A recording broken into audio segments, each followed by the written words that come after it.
টাকাটা ফেরত দিতে হবে। ফেরত দিতে হবে মানে? নাফিস, তুই জানোস না তুই কি করছস? আমি তোরে বারবার বলছি টার্গেট ফিক্স করি শুধু আমি। তুই কোন চ্যাটার বাল? হ্যাঁ, সব টার্গেট তুই ফিক্স করবি? তুই কি লিডার নাকি আমাগো? ওইটা তোর বোঝার ক্ষমতা নাই। তুই জানোস না আমার প্রত্যেকটা টার্গেটের পিছনে একটা কারণ থাকে। আমার পকেটে টাকা আসলো, ওইটা এখনো বেরোইছে, এটা কোনো সম্ভব? আমি হারামি, কিন্তু ওই শহরের মানুষগুলোর মতো হারামি না। শহরের ছেলের টাকাটা ফেরত দিতে হবো।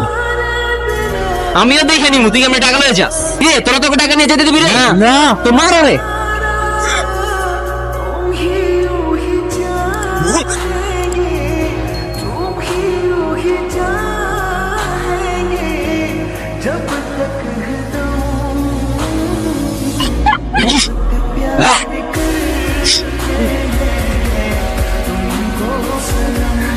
ভাই এই যে আপনার টাকা। আপনার আমরা মার কিচ্ছু হইতো না, আপনি তাড়াতাড়ি যান, ট্রেন চলে যাবো আপনার। আপনার মারে আমার সালাম দিন, যান তাড়াতাড়ি যান।